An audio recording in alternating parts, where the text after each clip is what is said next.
About crabs. Scientific name, Brachyura. Eaten by, sea anemone. Class, Malacostraca.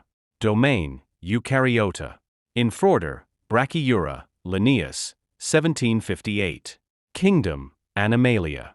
What are 5 facts about crabs? Crabs can walk in all directions, but mostly walk and run sideways. Crabs are decapods, meaning they have 10 legs. Female crabs can release 1,000 to 2,000 eggs at once.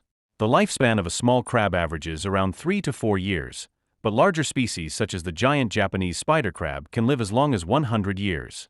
Why are crabs called crabs? The origin of the name crab is uncertain, but it is thought to come from the Old English word crabba, which means something crooked. This is likely a reference to the crab's distinctive sideways walking motion. How long do crabs live? That depends on how well they avoid predators. Typically, the lifespan for a female blue crab is 1 to 2 years and a male is 1 to 3 years. However, in some tagging studies, crabs aged 5 to 8 years old were caught. What is the difference between soft and hard-shelled crabs? Thank you for watching the video. Please subscribe, support, and follow the AK1323 channel.